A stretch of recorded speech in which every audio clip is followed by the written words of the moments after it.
चला, जय महाराष्ट्र विद्यार्थी मित्रांनो, सर्वांचं स्वागत आहे आपल्या नेक्स्ट विजन या युट्यूब चॅनलवर। चला विद्यार्थी मित्रांनो, इयत्ता तिसरीच्या इयत्ता चौथीच्या विद्यार्थ्यांनी पूर्णपणे लक्षात घ्यायचं मित्रांनो, कारण हा पेपर तुमच्यासाठी अत्यंत महत्त्वाचा असणार आहे। तिसरीच्या विद्यार्थ्यांनी देखील हा व्हिडिओ पूर्ण बघायचा आहे आणि चौथीच्या विद्यार्थ्यांनी तर अजिबात व्हिडिओ स्किप करायचा नाही, ठीक आहे ना। सगळ्यात पहिले काम करा, पटकन चॅनलला सबस्क्राइब करून घ्या। चला विद्यार्थी मित्रांनो, तुमच्यासाठी खूप मेहनत करतोय आणि सबस्क्राइब करत नाही, त्यामुळे थोडंसं आम्हाला खूप वाईट वाटतं। प्रत्येक कुठलाही युट्यूबर असू द्या, त्या प्रत्येकाला तुम्हाला काम आहे का सपोर्ट करायचं, ठीक आहे ना। आम्ही जर सपोर्ट करतोय तुमच्यासाठी, मी व्हिडिओ तयार करतो, तुम्ही सबस्क्राइब करून घ्या मित्रांनो, ओके ना। काहीच नाही, फक्त एक लाईक करा, सबस्क्राइब करा, कमेंट मध्ये जा, हाईपचं बटन दाबा, त्याच्यावरती काय पॉईंट मिळतील ते घ्या, एवढंच करा, बाकी काय करू नका, ओके। चला व्हिडिओला सुरुवात करतो बघा। तर फायनली आपण बघणार मित्रांनो, आता तिसरीचा आणि तसेच चौथीचा आपण कंबाईन पेपर केलाय, ठीक आहे ना। आता तिसरी आणि चौथीसाठी आपण कंबाईन पेपर केलाय। या कंबाईन मध्ये कारण तुमचा काय एवढा जास्त अवघड आहे किंवा असं काय नाही, सेम टू सेम दोघांची तीच लेवल असणार आहे, त्यामुळे पेपर हा पूर्णपणे बघायचा आपल्याला, ओके।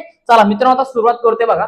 सगळ्यात पहिले बघा, तुम्हाला तोंडी परीक्षेला काय विचारतात, तिसरी आणि चौथीच्या विद्यार्थ्यांना चित्र दिले असेल, चित्रावरून तुम्हाला माहिती सांगायची, चित्राचं वर्णन करायचे, एखादी माहिती दिली असेल त्याच्याबद्दल काय विचारले तुम्हाला, हे प्रश्न तुम्हाला विचारतात, ओके। बघा आता तुम्हाला काय दिले बघा, खालील कविता वाच व विचारलेल्या प्रश्नांची उत्तरे सांग। ही दिलेली कविता, ही बघा काय दिले, दिलेली कविता आणि या कवितेवरून तुम्हाला काय करायचे, प्रश्नांची उत्तर द्यायचे। पहिला बघा लगेच कविता काय बघा, रान गवताची फुलं। लक्षात घ्या, कविता आणि उतारा मी प्रत्येक विद्यार्थ्यांना सांगत आलोय का तुम्हाला नीट वाचन करून घ्यायचे। काय करायचे, सगळ्यात पहिले तुम्हाला वाचन करून कंपल्सरी वाचन करायचे, त्यामुळे सर्व विद्यार्थ्यांनी पटापट, पालक बघत असेल तर रिक्वेस्ट आहे, हा व्हिडिओ त्यांना दाखवा आणि यांच्याकडे खूप सारे असे प्रॅक्टिस करून घ्या, 100% फायदा होणार, ओके। बघा, रान गवताची फुलं, तिच्या कानामंदी डुलं, अनचाईचा मोहर, गळ्यामंदी गळसर, आहो टणटणी फुलली, तिच्या नाकामंदी फुली, अन बुरांडीची फुलं, तिनं केसात माळली, बघा,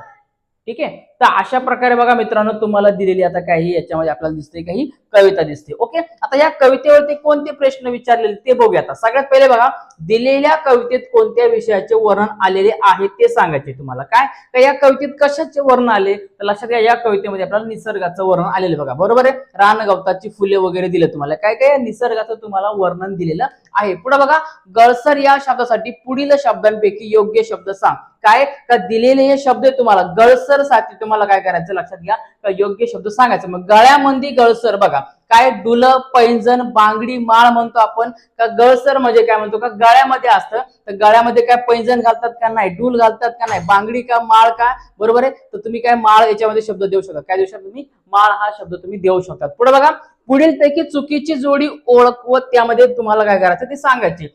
चुकीची जोडी तुम्हाला ओळखायची, बघा, चाईचा मोहर, चाईचा मोहर, बरोबर आहे, चाईचा मोहर आहे ना, बघा, तर गळ्यातील गळसर तुम्हाला सांगितलं, बघा काय, गळ्यामध्ये गळसर, ओके। टणटणीची फुली, नाकामध्ये फुली तुम्हाला दिले, बघा काय, तिच्या नाकामध्ये फुली टणटणीची, ओके। बुरांडीची फुलं, कानातील काय, कानातीनं डुल तुम्हाला सांगितले, ठीक आहे ना। बुरांडीची फुलं तिच्या केसात माळले सांगितले तुम्हाला, काय सांगितलं, केसात माळले, म्हणजे हे तुमचं विधान काय असणार आहे, रॉंग असणार आहे। फक्त दिलेली कविता, दिलेली पोएम तुम्हाला नीट वाचन करायचे, स्क्रीनशॉट काढा, काय करायचे तुम्ही काय करा, पण लक्षात घ्या, व्हिडिओ शेवटपर्यंत बघा, कारण याचा 100% पॅटर्न हाच असणार आहे, तुमचा पॅटर्न बदलणार नाही, याच पॅटर्न नुसार तुम्हाला परीक्षा येणार आहे। पालकांना विनंती आहे का आपल्या मुलाला मुलीला स्वतःच्या मनाने पेपर लिहायला शिकवा, इकडून तिकडून पेपर बघण्याच्या नादामध्ये स्वतःच्या मुलाचं आयुष्य गमावू नका। त्यामुळे हा पॅटर्न घ्या, याचा सहाय्य घ्या, रेफरन्स घ्या आणि चांगला अभ्यास करून मुलांना मार्क मिळवून द्या, ओके।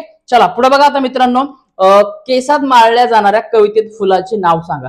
कोणते असे फुलं का जे केसामध्ये माळतात, आता याच्यामध्ये दिले कोणकोणते फुलं, बघा आपल्याला याच्यामध्ये दिले, बघा टणटणीची फुलं दिसतं का तुम्हाला, टणटणीची फुलं तुम्हाला दिसतात का, हे काय सांगितलं आपल्याला, केसामध्ये लावतात, बरोबर आहे। बुरांडीची फुलं वगैरे दिले हे, ठीक आहे ना, याची काय करा तुम्हाला नाव द्यायचे। पुढचा प्रश्न बघा, चला बघा, चित्र दिले तुम्हाला, या पिक्चरचं काय करायचं, ऑब्झर्वेशन करायचंय आणि यावरून तुम्हाला कथा असेल, कथा जर डोक्याच्या वर गेली तर त्याला गोष्ट असे म्हणतात, काय, कथा जर डोक्याच्या वर गेली तर त्याला गोष्ट असे म्हणतात। ही गोष्ट तुम्हाला तयार करायची। काय दिसतंय गोष्टीमध्ये, बघा, सिंह दिसलाय, झोपलाय, त्याच्या डोक्यावरती उंदीर येऊन बसला, थोडासा व्हिडिओची क्वालिटी वाढवा म्हणजे तुम्हाला दिसेल। मग काय, का सिंहाला काय करायचा, उंदीर खूप त्रास द्यायचा। एक दिवस काय झालं, का जाळ्यामध्ये काय सिंह अटकला आणि त्या जाळं कुरतरून टाकलं, बरोबर ना, ते जाळं तोडून टाकलं उंदराने आणि काय केलं, का सिंहाला मुक्त केलं। सिंहाची काय झाली बघा मित्रांनो, त्यातून मुक्त झाली, म्हणजे काय, सिंह आणि सिंह आणि उंदराची काय झाली तर याच्यामध्ये मैत्री झाली, बरोबर आहे. बघा मग चित्राच्या आधारे गोष्ट सांग. चित्रामध्ये सिंह उंदीर दिसतोय. या प्रश्नाचे उत्तर काय तर सिंह आणि उंदीर म्हणतो काय आपण, याला म्हणतो का सिंह आणि उंदीर या गोष्टीचं नाव दिलं, बरोबर आहे. मग आता पहिले काय दिसतं बघा, सिंह जंगलात शांत झोपला होता, तिथे एक छोटा उंदीर आला, सिंहाच्या अंगावर खेळू लागला, त्यामुळे सिंहाची झोप मोडली. मित्रांनो मग अशा प्रकारे तुम्हाला तिसरं चित्र दिले, चौथं चित्र दिले, याचं तुम्ही वर्णन करून गोष्ट तयार करायची, स्क्रीनशॉट काढून घ्या, काही अडचण नाही, ठीक आहे ना.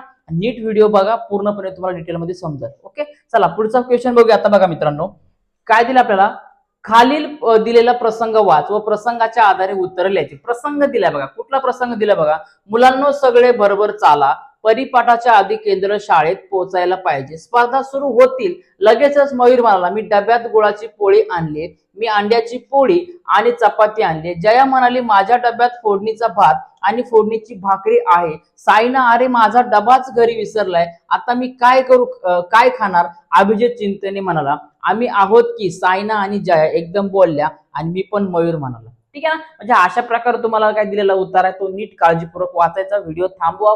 मला माहिती आहे तुम्ही तिसरी चौथीला तुम्हाला जास्त काय फास्ट वाचता येणार नाही, पण हळू वाचा, काही प्रॉब्लेम नाही. मी साईडला जातो, व्हिडिओ थांबवा, काही प्रॉब्लेम नाहीये, पण तुमच्या जवळ व्हिडिओ पोहोचणं गरजेचं आहे, म्हणून फास्ट जरा घेतोय कारण वेळ कमी आपल्याकडे. बघा पहिला दिले बघा, स्पर्धा कुठे होणार होत्या ते. स्पर्धा कुठे होणार होत्या बघा मित्रांनो, तर बघा केंद्र शाळेत. कुठे होणार होत्या, केंद्र शाळेत स्पर्धा होणार होत्या. दिलेल्या प्रश्नाची उत्तरं तुम्हाला तिथंच असतात. पुढे बघा, कोण म्हणाले, अरे माझा डबा घरी विसरलाय, आता मी काय खाणार. तर कोण म्हणाला, अभिजित म्हणाला. कोण म्हणाला बघा, अभिजित म्हणाला. इथं दिसतंय का बघा, अभिजित चिंतेने म्हणाला, बरोबर आहे, घरी विसरलाय, ठीक आहे. उत्तर सगळी इथंच असतात. पुढे बघा, पुढील पैकी बरोबर जोडीला टिक करा, अशी खून करा. बघा काय दिले, मयूर गोळाची पोळी, अभिजित चपाती, जया फोडणीची भाकरी, बरोबर आहे. आता लक्षात घ्या, अभिजितनं डबाच नव्हता आणला, अभिजितने काय केलं, डबाच नव्हता आणला, बरोबर ना. म्हणजे हे सगळं चुकीचं आहे, याच्यातलं काय चुकीचं आहे. मग बाकीचं जे काय असेल तुम्ही काय करू शकता, याच्यातल्या ओळखू शकतात. मग कोणी काय काय आणलं होतं बघा, बरोबर आहे. बघा काय, मयूर म्हणाला, मी डब्यात गुळाची पोळी आणली. मयूर बघा काय, मयूरने काय केलं होतं, गुळाची पोळी आणली होती. एक मिनिट, ओके बघा काय आणले, मयूरने गुळाची पोळी आणलेली होती. बघा इथं आणलं होतं, बरोबर आहे. मग याला काय करायचं, टिक करून घ्यायचं. ओके चला पुढे बघा, दिले तुझ्या शाळेत होणाऱ्या कोणत्याही 2 स्पर्धांची नावे लिहा. आता कोणत्या 2 स्पर्धा तुमच्या शाळेत होत असतील, चित्रकला होत असेल, निबंध स्पर्धा होत असेल, बरोबर आहे, भाषणाच्या स्पर्धा होत असेल, खेळाच्या स्पर्धा म्हणजे क्रिकेटच्या, खो खोच्या, कबड्डीच्या वगैरे, अजून काय स्पर्धा होत असेल, कॅरम वगैरे काय, त्याच्या तुम्ही इथे लिहू शकतात, बरोबर आहे. निबंध स्पर्धा अशा काय असतील त्या तुम्ही 1-2 लिहू शकतात. ओके चलो पुढे बघा, चित्रातील प्रसंगाचे निरीक्षण कर आणि खाली दिलेल्या कंसातील शब्द वापरून कविता पूर्ण कर. ओके चित्र दिलं असेल, आता पीपीटी मध्ये काही दिसत नाही, ते रिमूव्ह होऊन गेलं असेल, काय अडचण नाही. बघा आता दिले बघा, गे वीज चमकते चमचम. बघा काय, गे वीज चमकते चमचम, ढग वाजतात धडामधून, वारा वाहतो सो सो, पाऊस पडतो धो धो, बरोबर आहे. फक्त काय करायचं तुम्हाला, याच्यात ते शब्द वापरायचे. इथं वीज वापरला आहे, बरोबर, इथं ढग वापरला आहे, इथं सो सो वापरला आणि इथं धो धो वापरलेला आहे. फक्त काय करायचं, त्या कवितेच्या टाईपने त्याला काय करायचं, जॉईन करून घ्यायचं. नेक्स्ट बघा मित्रांनो, उतारा वाच दिलाय, परत एकदा उताराला वाचून घ्या. एका जंगलात एक सांबर राहत होते. एकदा ते पाणी पिण्यासाठी तळ्यावर गेले, पाणी प्यायले, नंतर त्याने पाण्यात पाहिले, पाण्यात त्याला स्वतःचे प्रतिबिंब दिसले. त्याला त्याची शिंगे उंच, दणकट, पसरट आणि सुंदर दिसू लागले. त्याला खूप आनंद झाला. थोड्या वेळाने त्याचे लक्ष पायांकडे गेले. पाय वाळलेले काट्यांसारखे वाटले. ते पाहून त्याला खूप वाईट वाटले. ते मनाशीच विचार करू लागले, शिंगाप्रमाणे आपले पाय सुंदर असते तर किती बरं झालं असतं. ठीक आहे, बघा काय दिलं, तुम्ही व्हिडिओ थांबवा, हळू वाचा, काही प्रॉब्लेम नाही. तुमच्या जवळ आहे वेळ, व्हिडिओ वाचा, कारण सॉरी दिलेला उत्तर वाचा, कारण माझं काम आहे हा व्हिडिओ तुमच्या जवळ लवकर पोहोचवणं गरजेचं आहे. ठीक आहे, पहिला बघा दिले, पाण्यामध्ये कोणाला स्वतःचे प्रतिबिंब दिसले. कोणाला दिसले, तर पाण्यामध्ये सांबराला स्वतःचे प्रतिबिंब दिसले, बरोबर आहे. एक सांबर राहत होते, ते पाणी पिण्यासाठी तळ्यात गेले, नंतर त्याने पाण्यात पाहिलं, त्याला काय स्वतःचे प्रतिबिंब दिसले. सांबर मनाशी कोणता विचार करू लागला ते द्या. बघा काय का, त्याच्या मनामध्ये काय विचार आला बघा, का मनाशीच विचार करू लागला का शिंगाप्रमाणे आपले पाय सुंदर असते तर किती बरं झालं असतं, बरोबर आहे. सगळ्या प्रश्नांची उत्तरं जागीच असतात. पुढे बघा काय ते लिहा, उंच, दणकाट, पसरट, सुंदर, तर काय तर शिंग. योग्य पर्यायाला चौकटीत तुम्हाला टिक खून करायची, बरोबर का. काय तर बघा, बघा काय, पाण्यामध्ये पायाचे प्रतिबिंब पाहिल्यानंतर सांबराला मनात आलेली भावना काय, आनंद झाला का त्याला दुःख, त्याला दुःख झालं, बरोबर. काय झालं, त्याला दुःख झालं, म्हणून दुःखाला टिक करायचं, कारण त्याला वाटलं काय का बाबा, का शिंगाप्रमाणे आपलेही पाय सुंदर पाहिजे होते, त्याला पाय सुंदर दिसले पण त्याचा काय का त्याला वाटलं बाबा काय काय वाटलं त्याला का शिंगाप्रमाणे आपले पाय सुंदर असते, तर म्हणजे शिंग सुंदर होती पण पाय पण सुंदर पाहिजे होतं असं त्याला वाटलं, म्हणून त्याला दुःख झालं. पण बघा कुरूप या शब्दाला उतारात आलेला विरुद्धार्थी शब्द लिहा. कुरूप, कुरूप म्हणजे विरुद्धार्थी, तर कुरूपचा विरुद्धार्थी असणार बघा मित्रांनो सुंदर असणार आहे. बरोबर आहे. कुरूप सुंदर म्हणजे देखणा म्हणतो आपण, कुरूप म्हणजे काय खराब म्हणतो आपण. ठीक आहे. चलो नेक्स्ट बघा. जाहिरातवाद, जाहिरात दिले बघा, त्याची प्रश्नांची उत्तर लिहायचे. वर्षा छत्री टिकाऊपणाची खात्री, या पहा वापरा खात्री करा, आमच्या दुकानात विविध रंगाच्या आकर्षक छत्र्या विकत मिळतील. सवलत बघा, 2 छत्र्याच्या खरेदीवर 20% सूट दिले. वर्षा छत्री भांडार, पत्ता दिलाय कर्जतचा आणि सांगितले का सोमवार ते शनिवार सकाळी 10 ते 8 दुकान खुले राहील. सकाळी 10 वाजता जायचं, संध्याकाळी 8 वाजेपर्यंत. बघा पहिला प्रश्न बघा काय विचारलाय, वर्षा छत्री मिळणाऱ्या दुकानाचा पत्ता कोणता आहे, हा पत्ता दिलेला आहे. ठीक आहे. हा पत्ता दिलाय तुम्हाला कर्जत नाका दुकान पर्यंत. छत्रीशिवाय पावसापासून संरक्षण किंवा रक्षण करणाऱ्या कोणत्याही एका वस्तूचं नाव लिहा.